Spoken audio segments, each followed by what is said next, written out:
Welcome to அசல் life style. இன்றைக்கி நம்ம பார்க்க போகிறது கேரட் பாயாசம். ஓகே, வாங்க ரெசிபிக்குள்ளே போகலாம். ஃபஸ்ட்டு 3 மீடியம் சைஸ் கேரட்டை வந்து இந்த மாதிரி தோல் சீவி இந்த மாதிரி ஒரு சின்ன இதில் வந்து கிரேட் பண்ணிக்கணும். பெருசில் கிரேட் பண்ணால் நல்லா இருக்காது, சின்னதில் தான் கிரேட் பண்ணணும்.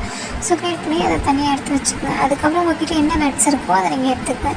என்கிட்ட கேஷ்யூ அண்ட் பாதாம் இருந்துச்சு. ஸோ நான் அதை குட்டி குட்டியாக சாப் பண்ணி அதையும் தனியாக ஒரு சைடு எடுத்து வச்சுக்கிட்டேன்.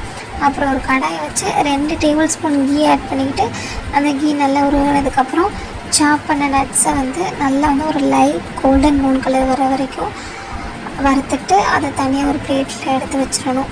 அதுக்கப்புறம் வந்து 2 டேபிள் ஸ்பூன் ரவா எடுத்துக்கோங்க. அந்த ரவாவே இதே நெய்யில் வந்து நல்லா வந்து ஒரு 5 to 6 மினிட்ஸ் வந்து ட்ரை ரோஸ்ட் பண்ணி எடுத்து அதையும் தனியாக வந்து பிளேட்டுக்கு வந்து எடுத்து வச்சுருங்க. இந்த கேரட் பாயசம் வந்து ஃபர்ஸ்ட் எங்கள் அம்மா அவல் விகடன் வீட்டில் தான் படித்தாங்க. ஸோ அதுலேருந்து இது பண்ண ஆரம்பித்தாங்க. அதுக்கப்புறம் வந்து எல்லாருக்குமே இதோட டேஸ்ட் ரொம்ப பிடிச்சி போச்சு. இதை பல விதமும் பண்ணுவாங்க. ஸோ அதில் ஒரு விதம் தான் இது. நெக்ஸ்ட்டு வந்து திருவோண கேரட்டை வந்து ட்ரை ரோஸ்ட் பண்ணிங்க. எங்களுக்கு கொஞ்சம் நெய் பத்தாத மாதிரி இருந்துச்சு, ரொம்ப ட்ரையாக இருந்துச்சு. அதனால் வந்து ஒரு டேபிள் ஸ்பூன் கீ வந்து திரும்ப நாங்கள் ஆட் பண்ணிக்கிட்டோம். ஆட் பண்ணி இந்த கேரட்டை வந்து அந்த நெய்யில் வந்து நல்லா வதக்கிக்கிட்டோம். அந்த ராஸ்மெல் போயிட்டு அந்த கேரட்டோட கலர் வந்து சேஞ்ச் ஆகிற வரைக்குமே நாங்கள் மிக்ஸ் பண்ணோம். இது எங்களுக்கு ஒரு 5 to 6 மினிட்ஸ் ஆச்சு இந்த கலர் சேஞ்ச் ஆகிறதுக்கு. ஸோ அதுக்கப்புறம் அதே ஒரு பிளேட்டில் வந்து தனியாக எடுத்து வச்சுக்கிட்டோம்.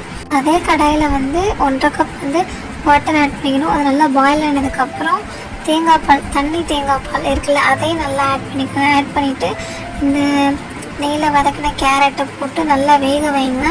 அப்புறம் 1/4 கப் சுகர் சேர்த்துட்டு ஒரு 1/2 டீஸ்பூன் சால்ட்டு அதையும் போட்டு அந்த கேரட் வெந்ததுக்கப்புறம் ரவா நட்ஸ் வறுத்தது எல்லாத்தையும் போட்டு மிக்ஸ் பண்ணி அப்புறம் ஃபைனலாக வந்து ஒரு திக்கான கோகோனட் மில்க் இதில் நான் வந்து ஏலக்கி ஆட் பண்ணோம். அந்த கிளிப் நான் மிஸ் பண்ணிட்டேன், இப்போ சொல்கிறேன். ஓகே, அப்புறம் அது நல்லா ஒன்ஸ் நல்லா பாயில் ஆனதுக்கப்புறம் நம்மளோட கேரட் பாயசம் ரெடி ஆகிடுச்சு. கண்டிப்பாக ட்ரை பண்ணி பார்த்துட்டு உங்களோட ஃபீட்பேக்கை கமெண்ட்டில் ஷேர் பண்ணுங்கள்.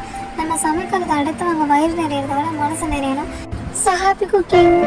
So next video la paapom. Until then, bye from Yashu. Bye bye. Take care.